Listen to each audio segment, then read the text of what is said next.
Я люблю сладкое. Это в какой-то степени мой наркотик. Для меня в порядке вещей завершить самый правильный и полезный завтрак кусочком шоколадки. Для продуктивной работы мозга, конечно же. В обед меня незаметно, но живенько проваливались пару конфет, как минимум. А вечернее чаепитие – это вообще ритуал, отказ от которого считается преступлением. Когда меня кто-то угощал сладким, то я думала, что оскорблю человека, сказав ему о том, что я не ем сахар. Если у вас, как и у меня, не развито чувство самоконтроля, то самым логичным способом я видела просто отказаться от сахара на 30 дней и отследить результаты. Я, конечно же, начала с измерений: обхват талии, бедер, ног, а также вес. Чтобы результаты были более точными, я использовала специальные весы Minimi от Naerten, которые помогают отследить весь состав своего тела, масса мышц, жира, воды и костей. При похудении очень важно обращать внимание на данные показатели. Для меня, например, гораздо более важными являются потеря жировой массы и наращивание мышечной, чем простая потеря веса, потому что тело может улучшиться, а вес стоять, и очень важно понимать, что на это влияет. Для успокоения души я решила по-философски взглянуть на эту ситуацию. Ведь что может быть лучше стаканчика чистой воды после завтрака, а не, например, преусловатый чай с шоколадом, печеньем, зефиром? Нет, водичка.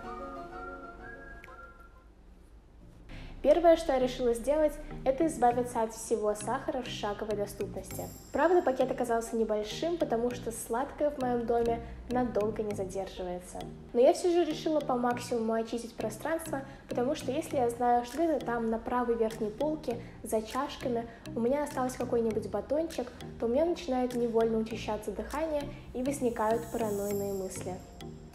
8 чайных ложек. Такое количество сахара в день является нормой, но это еще не значит, что 8 раз можно выпить чай с сахарком. Важным уточнением является то, что помимо очевидных печенек, шоколадок и пряников, сахар также содержится в молоке, макаронах, фруктах и других неочевидных продуктах. Чтобы 30 дней без сахара не превратились в 30 дней депрессии, я решила, что для меня это будут 30 дней именно без сладкого и с минимальным количеством сахара. И я также выделила для себя продукты, которые помогут мне заменить сладости. Ими стали ягоды, орехи и некоторые фрукты. Я также посмотрела пару документалок про сахар на YouTube, где они в красках описывают весь его вред, чтобы напомнить себе о всех его побочных эффектах, а также узнать, насколько изменится мое тело и общее состояние, исключив всего лишь один элемент из своей жизни. Итак, в первые несколько дней я определенно почувствовала упадок энергии и раздражительность, потому что организм привык получать эту самую энергию легкими путями за счет сладостей. Я даже чуть не напала на продавщицу отдела конфет, когда увидела в ее руках сникерс. Нет, такого, конечно же, не было.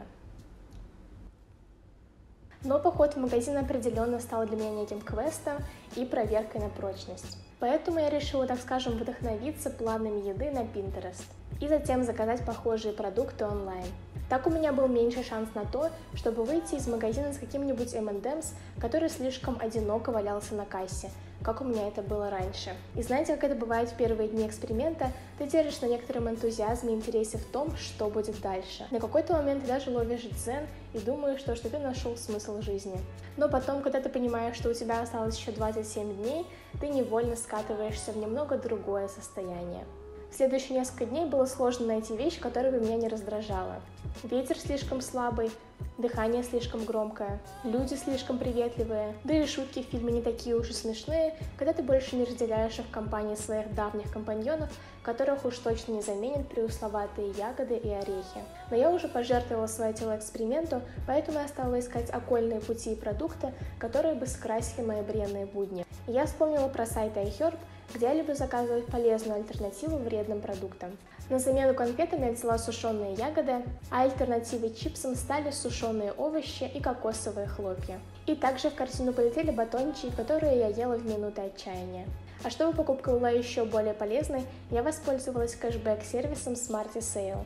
Он возвращает процент от покупки, который затем можно вывести на телефон, на карту или воспользоваться при совершении другой покупки. Выгодный шопинг всегда приятнее, поэтому я оставлю ссылку на Smarty Sale в описании под этим видео. На второй неделе стало заметно легче. Я еще не видела особых изменений во внешнем виде и в весе, но меня порадовало то, что я начала замечать сладость в других вещах.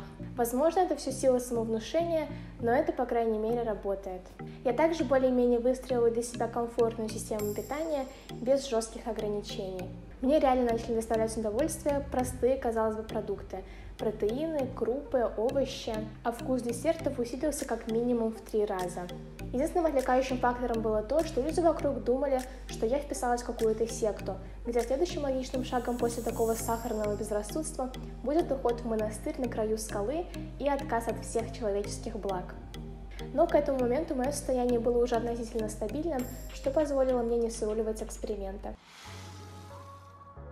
На 3-й неделе рука уже не тянулась за шоколадом, и я даже временами начала забывать про его существование. Но в один день что-то пошло не так. В это время я уже начала зрительно замечать изменения своего тела и состояния кожи, не говоря уже о повышении энергии и концентрации. И у меня начались торги. Награди себя за результат, одно ничего не будет, ты уже получила, что хотела, и другие отговорки в таком роде. Я, мне кажется, стала видеть шоколад через стены, и если бы меня послали на битву экстрасенсов, а нагадать, в каком стакане находится шоколад, я бы без труда это сделала с закрытыми глазами. В этот день я сдержалась, но на выходных, сама того не заметив, я нарушила эксперимент. Потому что мороженое, которое я съела, очень незаметно проскочило в мой живот после печеньки и зефира, и конфет. Поняла я это по состоянию своего сна и уровню энергии на следующий день. Я все же решила не останавливать эксперимент из-за одного неудачного дня, потому что я преследовала более глобальные цели, кроме как закрасить 30 кружочков на своем трекере. Итак, давайте перейдем к результатам. По окончанию этого 30-дневного челленджа я вновь замерила свои параметры, и они действительно стали чуть лучше. Я измерила обхват талии, бедер, ног, а также вновь взвесилась и проверила показатели процента жира и мышечной массы через приложение Nuerden. После эксперимента я решила в целом продолжить свою жизнь без сахара, потому что я больше не видела в нем такой острой необходимости, как ранее. Да, иногда хочется подсластить свою жизнь, и я наверняка это буду делать, но изредка, и уж точно не каждый день. Мне в целом понравилось проводить такие долгосрочные эксперименты, поэтому если у вас есть идеи, что мне стоит попробовать в следующем, пишите в комментариях. Еще из плюсов, которые пришли вместе с отказом от сахара, это улучшение качества сна, а также отсутствие вялости и сонливости в течение дня. Отказ от сахара также повлиял на работу мозга. Вся нужная информация как будто бы стала лежать у меня на поверхности в зоне быстрого доступа. И совпадение это или нет, я перестала вечно терять свои наушники и всегда точно знала, где я их оставила. Если вам понравилось это видео и вы хотите, чтобы YouTube показал его другим пользователям, ставьте лайк, пишите в комментариях, какой эксперимент мне стоит попробовать в следующем, а также делитесь, хотели бы вы прожить 30 дней без сахара. Также не забывайте подписываться на мой Instagram и на мой YouTube канал. До скорой встречи!